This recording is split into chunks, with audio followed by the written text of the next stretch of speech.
오늘 우리 주시는 하나님의 말씀 마태복음 10장 1절로 15절까지의 말씀입니다. 우리 제목 같이 함께 읽도록 하겠습니다. 시작.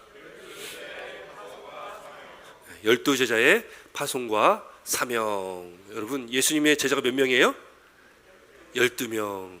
12명의 제자입니다. 특별히 성경에서 이 12이라는 숫자는 특별한 숫자입니다. 수요 예배 때 요한계시록의 말씀 함께 나누신 분들은 기억하실지 모르겠습니다. 12이라는 숫자는요, 하나님의 백성을 나타내는 그런 수이기도 하고, 이 구약의 12지파 또 신약의 12사도들, 12제자들이 있죠. 그리고 이 요한계시록에 나오는 14만 4천 명이라는 그 숫자가 나오는데, 그 14만 4천 명이라는 것도 12 곱하기 12 곱하기 1000, 그러니까 구약의 12지파, 12사도, 그리고 1000이라는 숫자는 셀 수 없이 많다라는 의미를 가지고 있습니다. 그래서 셀 수 없이 많은 하나님의 백성들을 말하는 숫자가 14만 4천 명이고요. 또 12는 또 그런 의미를 가지고 있다는 거죠. 하나님의 백성의 수이기도 하다라는 것입니다. 곧 여기 12제자들에게 예수님께서 12제자를 파송하시고 그들에게 사명을 주시는데, 이 말씀이 그럼 예수님의 제자들에게 주는 말씀이구나, 이렇게만 생각하시면 안 됩니다. 바로 우리가 주님의 제자라는 것을 믿으시기 바랍니다. 오늘도 우리를 제자로 부르셨다는 것을 우리가 기억해야 된다는 거예요. 그러니까 오늘 말씀이 예수님의 제자들에게 준 말씀이다가 아니라 우리 모두에게 주신 말씀으로 우리는 받아들이고, 또 이 말씀을 믿고 이 말씀대로 또 그런 제자의 사명을 감당하시는 저와 우리 사랑하는 성도님 되시기를 바랍니다. 아멘. 네, 이제 설교를 준비하면서 제가 또 좋아하는 책 중에 한 책이 제목이 그렇습니다. 팬인가 제자인가라는 책입니다. 팬인가 제자인가. 이 책은 뭐 한글로 번역된 이제 제목이기도 한데요. 미국에서 가장 큰 교회 중 하나인 이 그 켄터키주에 사우스 이스트 크리스천 처치가 있습니다. 이 사우스 이스트 크리스천 처치의 담임 목사님 되시는 카일 아이들먼 목사님이 지으신 책인데요. 베스트셀러입니다. 그래서 한글로 번역된 이 제목이 팬인가 제자인가라는 그런 책입니다. 이 책에서는요, 이 제목처럼 우리에게 중요한 질문을 던집니다. 당신은 예수님의 팬입니까? 예수님의 제자입니까? 이 질문을 던지는 거예요. 여러분도 어떠세요? 예수님의 팬입니까? 아니면 예수님의 제자이십니까? 이 물음이 오늘 저와 여러분들에게 주시는 물음이라는 거죠. 여기 이 팬이라는 단어를 우리가 잘 알 겁니다. 여러분 어렸을 때부터 이렇게 좋아하시던 가수도 있으십니까? 없으셔요? 예, 어렸을 때부터 이렇게 좋아하는 가수 있지 않습니까? 저도 뭐 어렸을 때부터 이렇게 좋아했던 가수도 있습니다. 그러면 우리는 그 가수의 팬이 된다는 거예요. 근데 이 팬이라는 의미가 굉장히 뭐 영적으로도 중요한 의미를 갖더라고요. 이 팬이라는 말은요, 그 사전적인 의미가 그렇더라고요. 이 누군가 어떤 대상을 열정적으로 좋아하는 사람 얘기하죠. 그래서 그 어떤 대상을, 누군가를 열정적으로 좋아하기 때문에 내 시간과 물질을 아낌없이 투자를 하기도 합니다. 그래서 뭐 이 앨범도 사기도 하고, 어르신 분들은 테이프 많이 이렇게 사셨잖아요. 그 테이프 뭐 CD 뭐 이런 것들 막 사기도 하고, 또 여자분들 같은 경우 뭐 이렇게 그 뭐 포스터 같은 것도 막 사가지고 방에다가 이렇게 붙여보기도 하고, 뭐 그런 기억들이 아마 있으실 겁니다. 이 팬이라는 이 사전적 의미가 누군가를 열정적으로 좋아하는 사람인데 특징이 있습니다. 특징. 예를 들어서 어떤 경기를 좀 이렇게 예를 들어서 말씀드리면은, 팬은 경기를 관람하는 관람석에 앉아 있습니다. 관람석에 앉아서 열렬히 응원하는 사람이 팬이다라는 거죠. 중요한 거는 정작 경기에는 나가지 않습니다. 내가 좋아하는 어떤 가수가 있다면 그 가수를 우리 관람석에서 앉아서 열렬히 응원하지만 우리가 같이 뭐 무대에 서지는 않는다라는 거예요. 그 의미로는 팬이라는 이 존재는 경기에 나가서 희생하지는 않는다라는 것을 이야기하는 거예요. 경기에 나가서 희생하지는 않는다.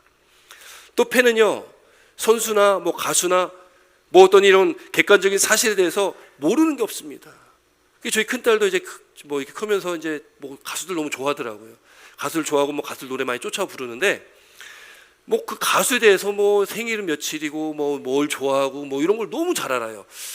아빠가 뭘 좋아하는지 아는지 모르겠습니다. 근데 잘 알더라고요. 뭐 생일부터 해가지고 뭐 쫙 잘 알더라고요. 그 선수에 관해서, 가수에 대해서 잘 알지만 개인적으로 알지 못하는 거예요. 개인적인 친분은 없습니다. 그 사람과 개인적인 어떤 관계는 없다라는 거예요. 그냥 지식적으로만 안다 뿐이지 체험을 통해서 알지 못한다는 거예요.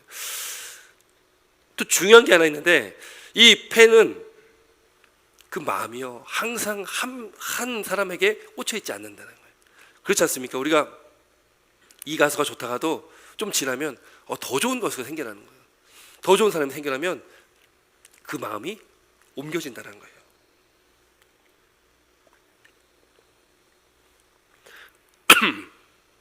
펜의 마음이 그렇게 변질된다는 겁니다. 그 마음이 항상 영원하지 않다라는 겁니다. 여러분, 아이고 죄송합니다. 비염이 돋아가지고 목소리도 바뀌고, 네, 좀 코도 간질간질거리고 뭐 그런 상황 가운데 있습니다. 좀 이해해 주시고요. 펜은 그렇게 마음이 일정하지 않습니다. 언제 그 마음이 변할지 모른다는 거예요. 굉장히 영적인 의미를 가지고 있습니다. 이런 펜이란 말은요, 신약 성경에서 특별히 요한계시록에서 펜이란 단어를 다른 단어로 이렇게 찾아보자면 어떤 단어가 있냐면, 요한계시록에 무리라는 말이 있습니다. 무리. 그 예수님을 따라다녔던 무리들이라는 단어가 있거든요. 이 펜이라는 단어는 이 무리라는 단어랑 아주 흡사한 단어입니다. 예수님을 따라서 많은 무리들이 다녔습니다. 근데 그 사람들이 팬이 많다라는 거예요. 예수님은요, 오늘날 뭐 정말 유명한 슈퍼스타처럼 그 당시 그 지역에서 어마어마하게 유명하셨습니다. 그가 행하신 일들, 많은 기적과 표적과 이루신 일들을 바라보면서 죽은 나사로도 살리고 행하신 일들을 보시면 많은 사람들이 그것들을 보고 쫓아다녔습니다. 많은 사람들이 예수님의 팬이 됐다라는 거예요. 많은 사람들이 그렇게 무리져서 예수님을 쫓아다녔습니다. 근데 그들이 예수님의 제자가 될 수는 없었다라는 겁니다. 이 책에서요, 내가 예수님의 팬인가 아니면 제자인가를 진단하는 5가지 방법, 그 물음을 묻고 있는데, 제가 한번 읽어드릴 테니까 한번 여러분 나 자신이 예수님의 팬인가 아니면 제자인가 한번 진단 한번 해보시기 바랍니다. 제가 한번 읽어드립니다. 첫 번째, 예수님을 믿는다고 하면서 말만으로 고백하는가, 아니면 예수님을 실제로 따르고 있는가. 말만으로 고백하냐 아니면 실제로 말씀대로 살아가냐, 이게 첫 번째입니다. 두 번째, 예수님에 관하여 아는가 아니면 예수님을 진정으로 아는가. 이거는 머리로 지식으로만 아는가 아니면 예수님과 인격적인 만남, 그 체험이 있는가, 체험 신앙이 있는가, 이걸 말합니다. 세 번째, 예수님은 여러 애인 중에 한 명인가 아니면 하나뿐인 애인인가. 여러분, 사랑은 100%죠. 맞지 않습니까? 여러분 90%, 99%의 사랑이 있습니까? 없습니까? 여러분 남편분이 아니면 아내분이 날 사랑하는데 99%만 사랑해 하면 그게 진정한 사랑으로 느껴지십니까? 아니게 느껴지십니까? 여러분, 사랑은 100%가 돼야 되죠. 1%도 다른 사람에게 마음을 주면 안 되는 것이 사랑입니다. 100%의 사랑을 말하는 거죠. 하나뿐인 애인인가 아니면 여러 명 중에 한 명인가가 세 번째입니다. 네 번째, 안보다 밖을 더 신경 쓰니까, 근데 내면보다 외형적인 것을 더 신경 쓰니까, 겉으로는 경건의 모양은 있지만 내면에 경건의 능력은 부인하는 자, 겉은 예수님 믿는 것 같지만 내면으로는 예수님 믿는 자처럼 살지 않는 것, 그것을 말하는 것이 네 번째입니다. 다섯 번째, 자기의 힘을 믿는 팬인가 아니면 성령에 충만한 제자인가, 이게 다섯 번째입니다. 여러분 어떠세요? 이 다섯 가지의 물음 앞에 여러분들은 예수님의 팬이십니까? 아니면 제자십니까? 팬 한번 손 들어보세요. 팬. 예, 아무도 없으십니다. 자, 제자 한번 손 들어보세요. 제자. 예, 몇 분 손 드셨는데요. 예, 마음속으로는 다 제자이신 줄 믿습니다. 아멘이십니까? 아니면 오늘 제자가 되시길 주님을 축원드립니다. 예, 아멘이시죠? 예, 오늘 믿음을 결단하면 되는 겁니다. 우리가 예배를 드리는 것, 우리가 주님 앞에 나오면 늘 우리는 깨닫는 게 있습니다. 나는 연약한 존재구나. 나는 아무것도 할 수 없는 존재구나. 나는 정말 망할 수밖에 없는 존재구나. 내가 주님의 은혜와 사랑 가운데 살아가면서 내가 또 지난 삶을 되돌아보면은 하나님 앞에 참 부끄럽거든요. 연약하거든요.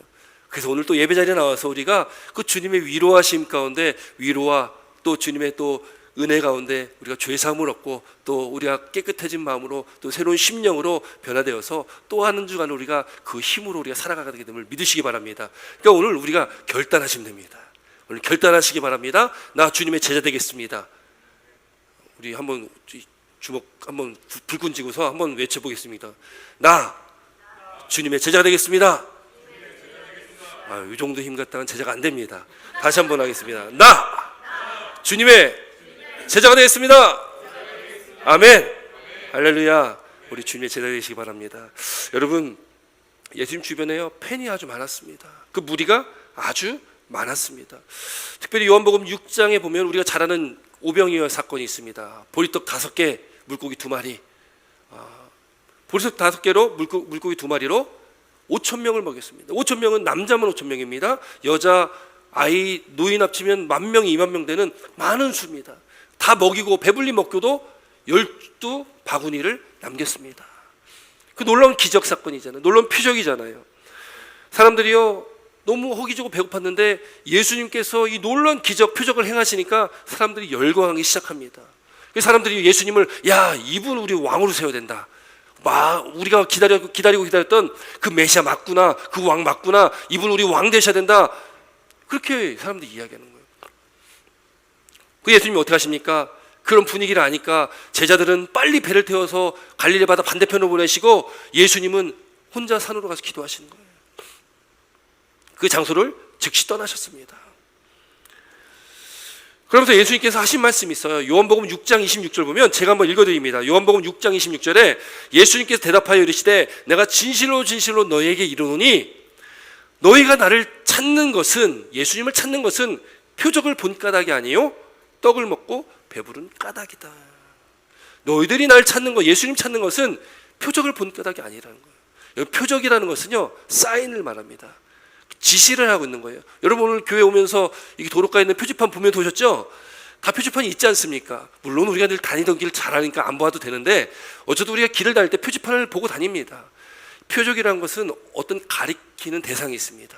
곧 표적이라는 것은 예수 그리스도를 가리키고 있는 것입니다. 기적과 표적, 이거는 일어난 어떤 신기한 기적, 이적이 중요한 것이 아니라 그거는 비본질입니다. 본질은 바로 예수 그리스도라는 거예요. 근데 사람들이 본질 대신은 예수님을 바라보는 것이 아니라 비본질 되는 먹을 것에 눈을 들이는 거예요. 너무 배고팠는데 너무 배부르게 해주셨어. 이분이 왕이 되면 더 이상 우리가 배고프진 않겠구나, 잘 먹고 잘 살겠구나. 그리고 예수님을 따라다닌다는 거예요. 그 예수님께서 하신 말씀입니다.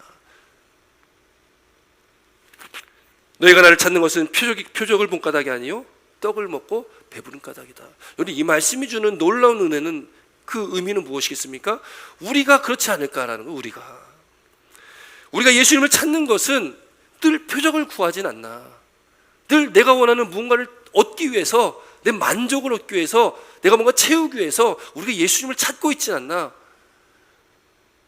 진짜 배부르고 떡을 먹고 배부른 까닭에 우리가 예수님을 찾고 있지 않나. 우리 예수님을 바라봐야 되는데, 본질 대신 예수님만을 바라봐야 되는데 비본질적인 다른 부차적인 것들을 바라보고 있지 않나. 우리에게 묻고 있는 것입니다. 여러분 팬과 제자라는 여기서 극명한 차이가 있다는 겁니다. 본질적인 예수님을 바라볼 거냐, 아니면 비본질적인 떡을 바라보고 살 거냐, 내 인간적인 어떤 욕망들, 욕심들 가지고 살아갈 거냐, 그 기로에 우리는 서 있게 되어진다는 것입니다. 여러분 예수님께서요 그런 사람들에게요, 그 무리들이요 예수님을 따라서 또 쫓아왔습니다.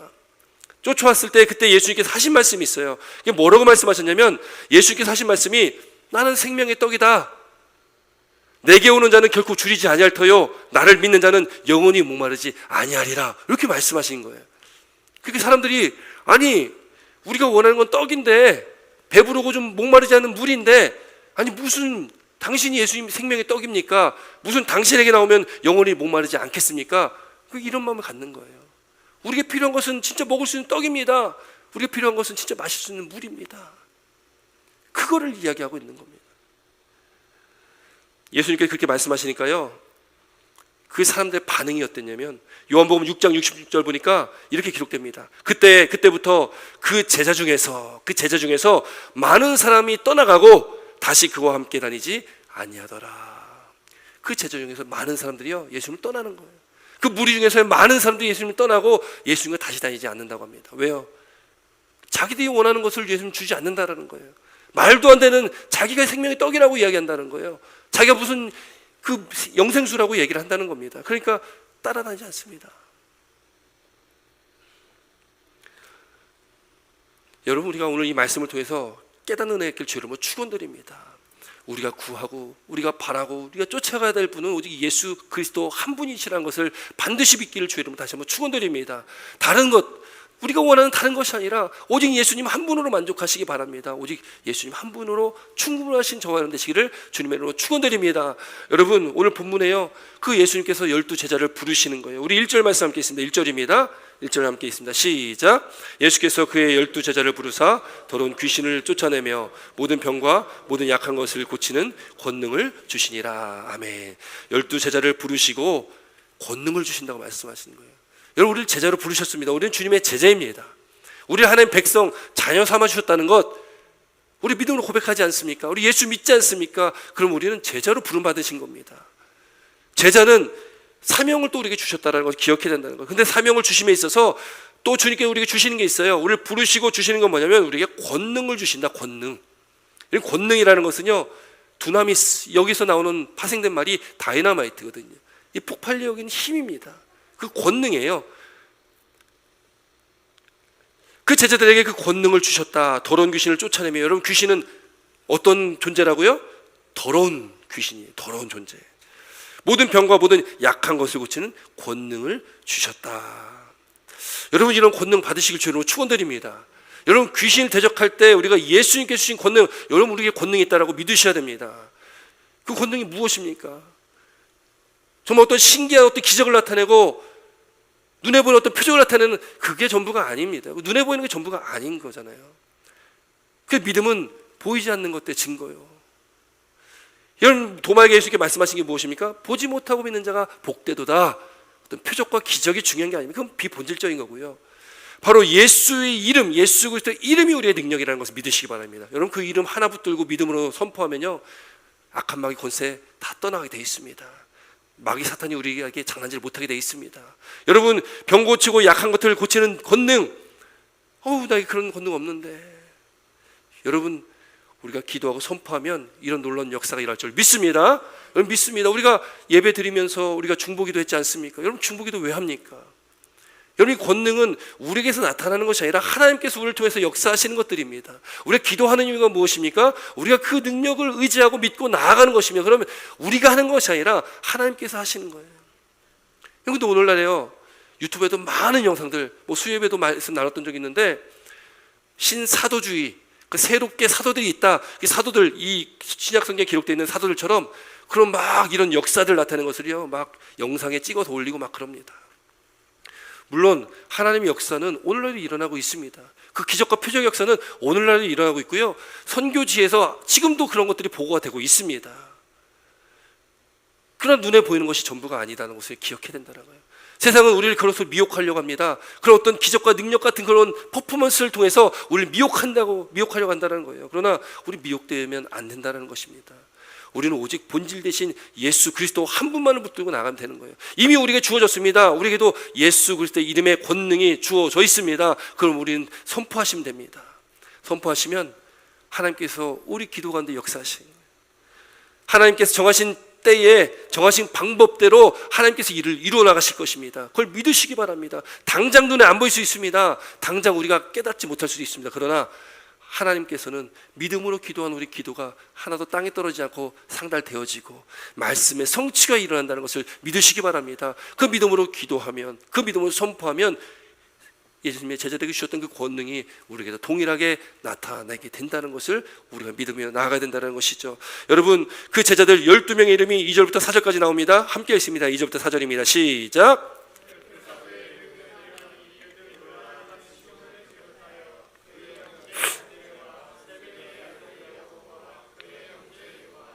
빌립과 바돌로메, 도마와 세리마테, 알페의 아들 야고보와 다데오, 가나안인 시몬 및 가룟 유다 곧 예수를 판 자라. 아멘. 여기 12명의 제자의 이름이 나옵니다.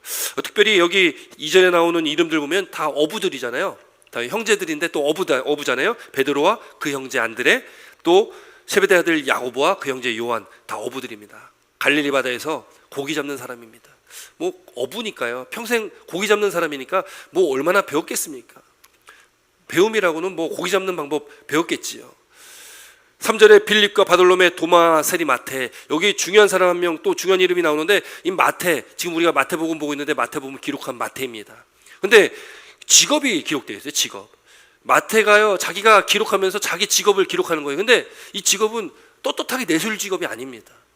세리라는 직업은요, 우리가 쉽게 이야기하면 일제시대에 일본의 앞잡이 같은 사람이거든요. 자기 동족인 이 유대 사람들에게 세금을 걷어가지고 로마에 보내는 사람입니다. 거기에서 자기가 띄어먹는 사람. 그러니까 일본의 앞잡이, 로마의 앞잡이 같은 사람이기 때문에 굉장히 치욕스러운 직업입니다. 그 유대인들도 굉장히 싫어했습니다. 그 세리 마태, 근데 마태 자신이요, 자기의 이름을 기록하면서 그거 빼도 되잖아요. 자기 이름에 마태라고 적으면 되잖아요. 근데 거기다가 세리 마태라고 딱 적은 거예요. 왜 그렇겠습니까?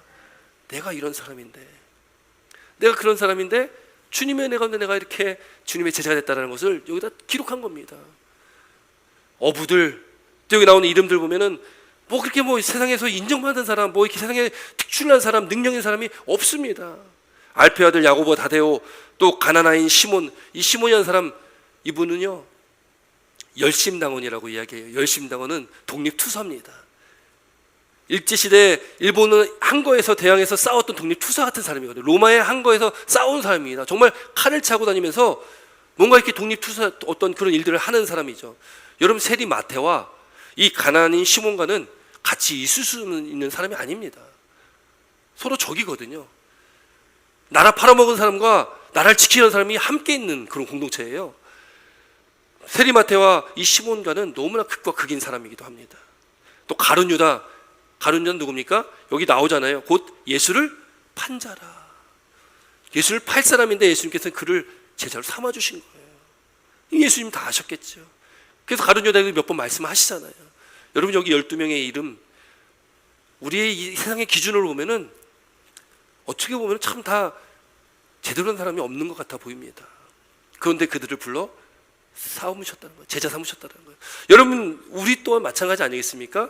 우리가 받은 은혜, 우리가 감당할 수 없는 은혜, 우리가 입을 수 없는 은혜, 그러나 주님께서 우리를 사랑하셔서 우리를 백성 삼아주셨다는 걸 믿으시기 바랍니다. 우리를 제자 삼으셨다는 것을 믿으시기 바랍니다. 여기 나온 12명처럼 누가 알아주지 않지만, 부족하고 연약하지만, 그러나 우리를 주님께서 택해 주셔서 자녀 삼아주시고 제자 삼아주셨다는 것을 우리가 기억하고 그 은혜에 감사하는 저와 여러분 되시기를 바랍니다. 여러분, 그렇게 12명을 세워주셨다는 거예요. 여러분, 그 12명이 하나의 공동체를 이룹니다. 부족하지만 그러나 그 공동체 안에 그 주님의 사랑으로 하나의 공동체를 이루어 나가는 겁니다. 여러분, 이 제자들이요, 나중에 예수님 왕이 되시면 나는 내가 오른쪽 왼쪽 더 높은 자리에 앉아야지, 그것 때문에 한번 다툰 적은 있어도 출신이 어때서, 배경이 어때서, 너는 세리라서 서로 싸운 적이 없습니다. 왜요? 주님의 사랑 안에 하나 되는 공동체였기 때문에 그렇습니다. 여러분, 교회라는 공동체 마찬가지 아니겠습니까? 여러분, 교회라는 공동체는 어쩌면 예수님의 제자들 공동체와 똑같습니다. 다 오점이 있고 다 연약한 존재들이에요. 그 어느 교회든지 마찬가지입니다. 여러분, 이 교회 마음에 안 들어, 다른 교회 가야지. 여러분, 다른 교회 가면 사실 뭐 별 수 있겠습니까? 다른 교회 가도 똑같습니다. 사람들이 모여있는 곳은 다 똑같다라는 거예요. 더군다나 교회라는 공동체는 다 똑같습니다. 그러나 교회라는 공동체가 교회가 되면 바로 주님의 사랑 안에서 모인 공동체이기 때문에 그렇다는 것을 믿으시기 바랍니다. 그래도 교회라는 공동체는 사랑으로 뭉쳐지지 않으면 교회는 분열되고 깨질 수밖에 없습니다. 그래서 중요한 게 사랑이라는 것이죠. 우리 교회는 그 사랑이 풍성한 교회가 됨을 믿습니다. 그 사랑이 풍성한 교회가 됨을 믿고 날마다 우리 교회를 위해서 기도하시기 바랍니다. 하나님 사랑이 풍성케 하여 주시옵소서. 어느 교회보다 풍성하게 하여 주시옵소서. 여러분, 그렇게 기도해 주시길 부탁드립니다. 여러분, 그렇게 12명의 제자를 세우시고 그들을 불러주셨는데, 그들이 제자요 또 사도입니다. 주님께서 그들을 부르시면서 그들에게 권세를 주시고 권능을 주십니다.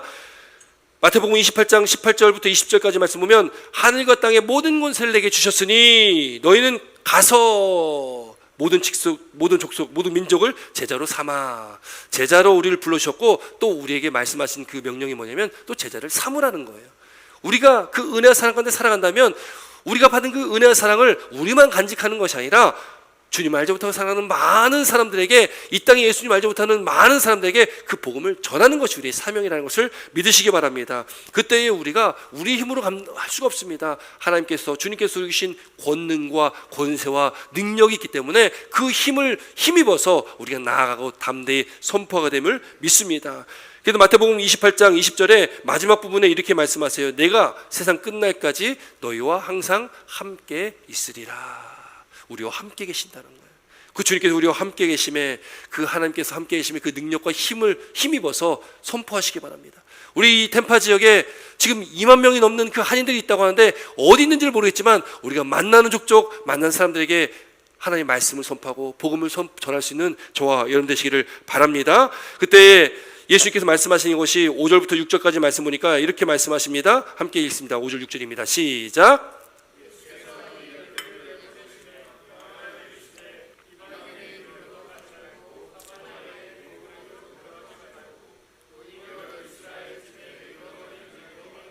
아멘. 여러분, 오늘 이 본문의 장면은 예수님께서 제자들을 전도 훈련을 보내는 장면과 마찬가지입니다. 그래서 예수님께서 이 어느 정도 이게 우선순위를 두시고 또 어느 정도 이게 그 복음을 전할 수 있는 그 지역을 딱 산정해 주신 게 그 예루살렘과 유대 지역을 떠나지 마는 거예요. 우선은 그 근처에서 복음을 전합니다. 그래서 이방인의 길로 가지도 말고 사마리아인의 고을로도 들어가지 말고 이스라엘 집에서 어린 양에게, 잃어버린 양에게 가라라는 거예요. 자기 동족 이 유대 지역을 다니라는 겁니다. 거기서 복음을 먼저 전하라는 거예요. 예수님을 믿는다고 하지만 떠난 사람들, 잃어버린 그 영혼들, 또 예수님을 믿지 않는 자들, 그들에게 복음을 전하는 거예요. 그것을 예수님께서 먼저 말씀하신 겁니다. 그 훈련이잖아요. 이제 이 훈련이 되어진 다음에 그들이 성령의 강림 사건 이후에 이제 그 복음이 이제 정말 말씀하신 대로 이제 그 사도행전 1장 8절 말씀대로 오직 성령이 충만함 가운데 성령의 권능을 받고 온 유대와 사마리아와 땅까지 이르러 그 예수님의 증인 제자가 되는 그런 일들이 있게 되어지지 않습니까? 여러분, 오늘도 우리에게 제자로 부르셨다면 우선 우리가 우리의 주변, 우리 지역 있는 이 주변을 우리가 살펴야 됩니다. 우리 주변에 있는 그 예수님을 알지 못하는 사람들, 그 사람들에게 예수님의 복음을 전하시기 바랍니다. 우리 주변에 있는 가족들, 친척들에게 그 복음을 전하시는 은혜의 길 주 이름으로 축원드립니다. 그것이 우리에게 주신 사명이요, 그 복음이 이제는 전파돼서 더 넓은 지역으로 하나님께서 이 복음이 전파되길 우리를 통해서 역사하실 줄 믿습니다. 그때 무엇을 전파하냐? 7절 8절 말씀 보니까 이렇게 말씀합니다. 7절 8절입니다. 시작.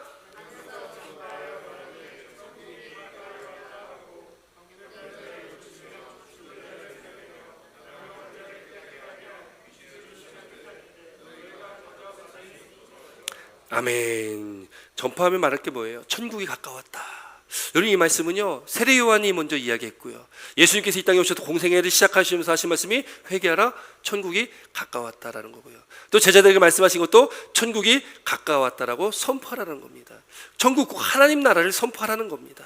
하나님 나라가 가까웠다는 것을 선포하는 것이죠. 우리가 복음을 전한다는 것은 바로 하나님 나라를 선포하는 것입니다. 예수님께서도 사복음서의 말씀 가운데 계속적으로 말씀하신 것이 하나님의 나라에 대해서 말씀하셨습니다.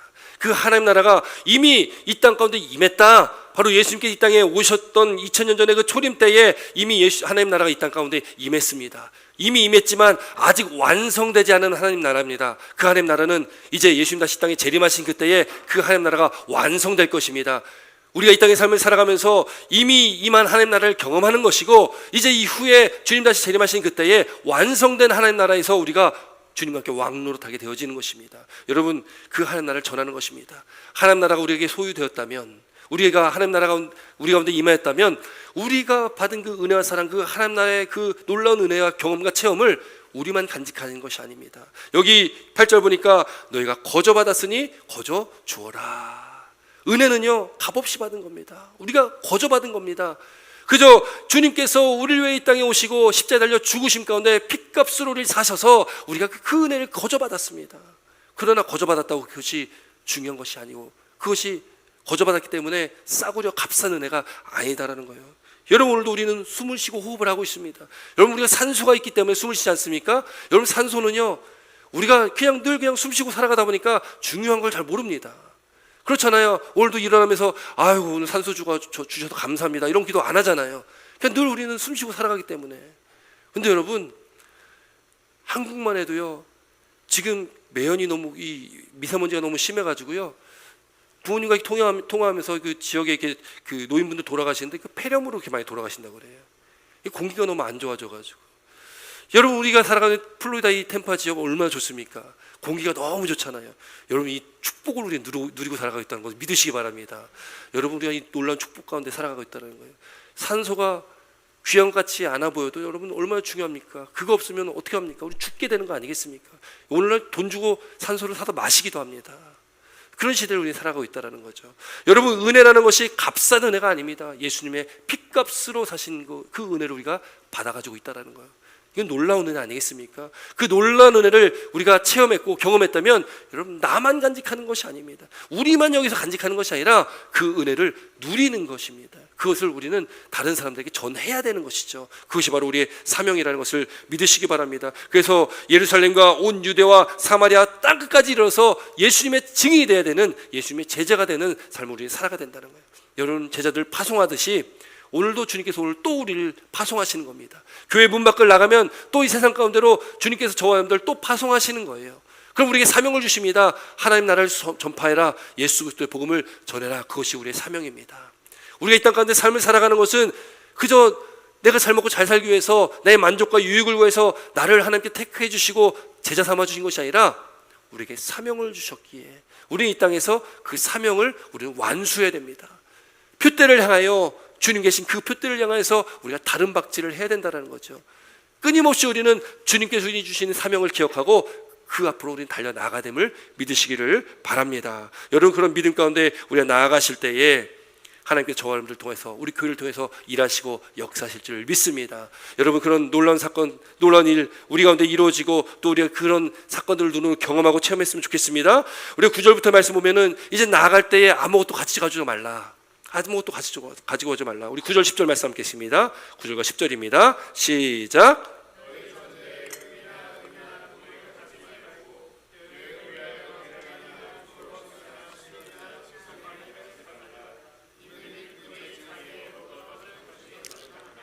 아멘. 여러분 이 말씀은 많은 것을 가지지 말라라는 것은 무슨 의미겠습니까? 또 여기 보니까 일꾼이 자기의 먹을 것을 받는 것이 마땅합니다. 여러분 이 말씀은요, 여러분 우리 세상의 어떤 가치관이나 어떤 것 관점과는 많이 다르지 않습니까? 세상은 많은 것을 가지라고 자꾸 이야기를 하지만 예수님께서 많이 갖지 말라라고 또 얘기를 하시는 거예요.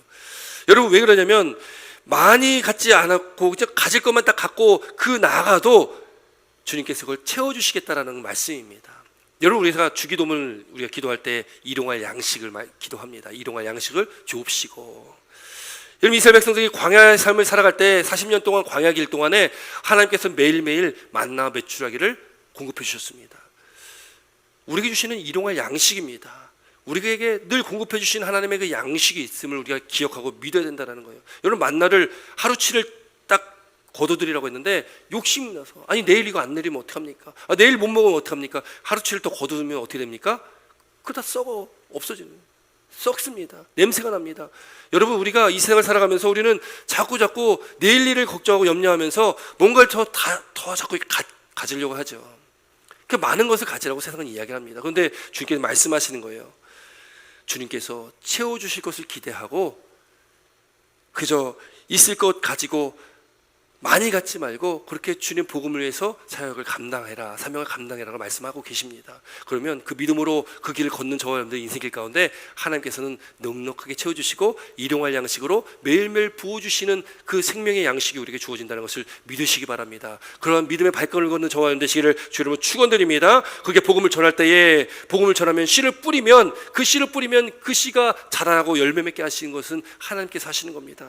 그래서 11절부터 너희가 가서 그 집에 가서 평안함을 구해라라는 거예요. 평안하게 빌라, 복음을 전해라. 그러나 그 복음을 받지 않는다면 그 빈 평안함이 나에게 돌아온다. 우리가 복음을 전합니다. 그러나 누군가는 그 복음을 받을 수 있고 누군가는 복음을 받지 않게 될 것입니다. 그러나 받든 안 받든 저와 여러분들에게는 하나님의 놀라운 은혜가 있게 된다는 것을 믿으시기 바랍니다. 저와 여러분들에게는 하나님의 놀라운 상급이 있다는 것을 믿으시기 바랍니다. 우리는 다만 씨를 뿌리면 됩니다. 씨만 뿌리면 그 이후는 하나님께 책임지시는 거예요. 그 이후는 우리의 소관이 아닙니다. 우리는 다만 씨를 뿌리고 예수 그리스도의 복음을 전파하시고 또 하나님 나라를 선포하시고 주님께 주신 그 능력을 붙드시고 날마다 승리하시며 날마다 주님의 제자로서의 합당한 삶, 참된 제자의 삶을 살아가시는 저와 여러분들의 복된 믿음의 삶 되시기를 주 이름으로 축원드립니다. 기도드리겠습니다.